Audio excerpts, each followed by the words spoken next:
Hello and welcome to part 12 in this look back at Resident Evil 3. Oh, not this Joker. I forgot he comes up here. Right, this is another live action event. And you've obviously got two options as with the other ones. Use the light, it'll blind him and you can push him over the balcony, or you can use the cord, it'll electrocute him.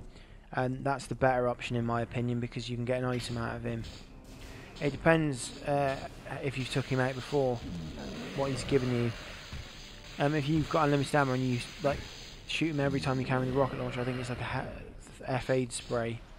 But I think we're going to get the second Eagle part here, which is kind of a shame because it's so late in the game, and I'm not saying the gun's useless, but with the enhanced ammo, it doesn't. You can't combine it with the Eagle 10. I think it's the gun's called. But all it really does is shoots a little bit faster, and I think it does headshots like it does with the gun in Director's Cut and Resident Evil 2 if you've got the DualShock version where you can unlock Chris. And would this clown stop following me?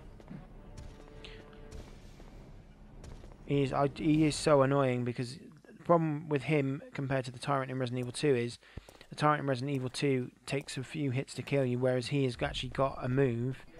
If you don't tap the buttons fast enough, he picks you up, and he can like use that tentacle thing he's got, and just like what he did to Brad, he can do that to you. I think that's why he's more menacing. And he can run, obviously. I don't think the Tyrant could till he evolved, or whatever it was he did when he fell in the lava.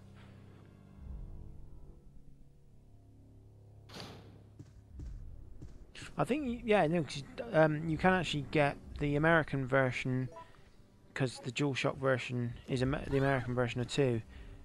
I don't know if it was the same version, or it was a special version, the DualShock version. But you can actually get the American version of Resident Evil 3 as well on the PlayStation Store in Europe.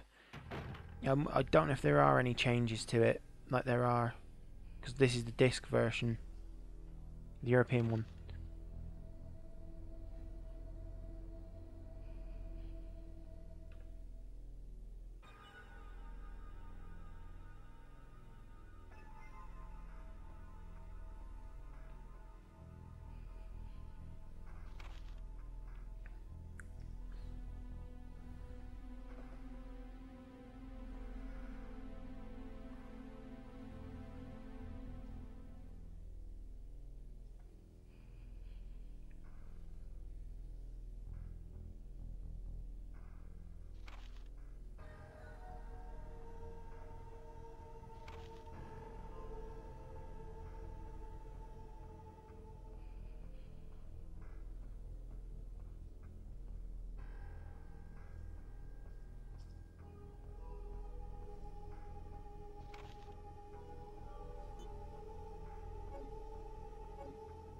That memo pretty much sums up the reason. Well, I don't think it sums up the reason. I think it just explains why those two people there are so close to each other. And the girl is actually, if I'm correct, the daughter of the guy at the start that refused to go with Jill. If you actually read his diary, if we would have went back just before we got the machine oil, not machine oil, the oil additive, you get a chance to read his diary, because he's dead, unfortunately. And he does come across a little bit arrogant, to be honest. You can actually also read his diary in Umbrella Chronicles. It's a hidden file in the third, well, I think it's called Raccoon's Destruction. They retell 3, as I might have said in a lot of my videos. I even did a review on it and I said it. It basically is the same file. Nothing's changed, but he just goes on to say that I could have been an amazing person, yet I have to die. And I mean, I know a lot of people get like that.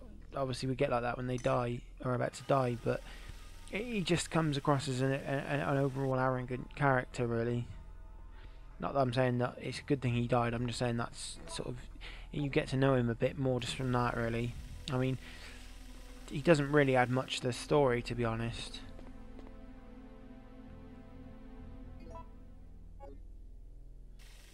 It's kind of ironic though, if he would have went and Jill, he may still be alive. I don't know though, because Nemesis has been following Jill, so it's hard to say, isn't it, really? This puzzle can be a bit of a swine, I won't lie to you. So I think it's going to take the majority of this part, actually. So I really do apologise for that. I think the puzzle is, it seems to be, to me, a bit random from some of the times I've done it.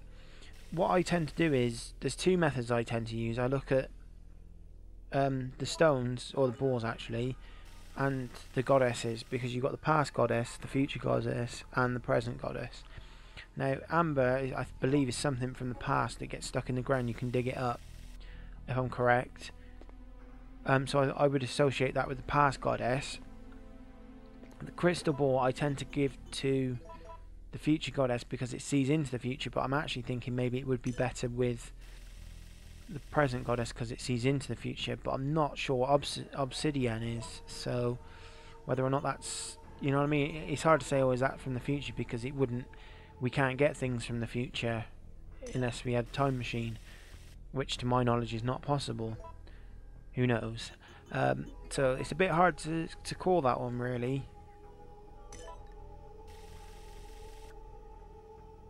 The only other method I sort of try is where I've got the balls on the statue, where the statues are positioned and where I pick the balls up.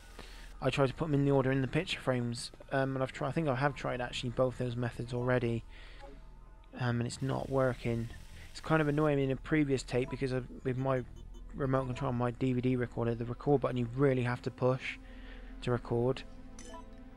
The one time I did it in like 5 minutes, this puzzle, I wasn't recording. No, I just can't remember how I did it. That's the problem. But I think with this you just have, I mean, it's more frustrating because I'm trying to show you the game and it's taken a long time, but I think if I was playing this on my own it wouldn't bother me so much. I think this and the water puzzle, the water sample puzzle towards the end of the game, are probably the two worst puzzles in the game for me. They're not a bad thing, they're just really frustrating. But saying that, I did kind of enjoy working out the, well, I think it's more the, oh my god, I actually did the puzzle. That was the good thing about it, but they are quite frustrating puzzles. Surely, oh, it's so frustrating, this.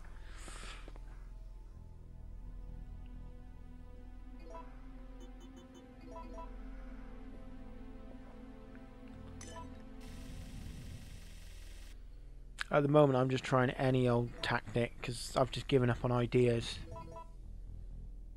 I was actually going to edit this out, but when I actually did edit it out, it didn't. It just seemed a bit weird. That you could see that I edited it out, and I thought, well, I think it's nice. Well, I don't think it's a nice thing. 'Cause it's annoying if you're watching it. But what I'm trying to say is, I think it does show that this puzzle is quite frustrating by leaving it in. That's the only reason I decided to leave it in.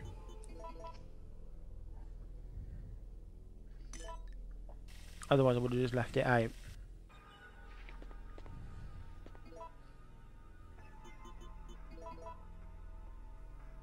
I reckon we'll get it pretty soon. It can't be much more.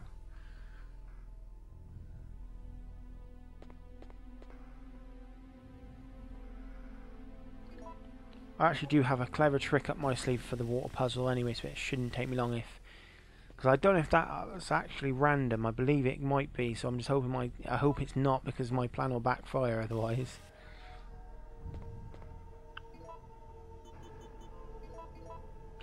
Just trying to think. Let's try the crystal ball in the future one again. No, that's not shifting it.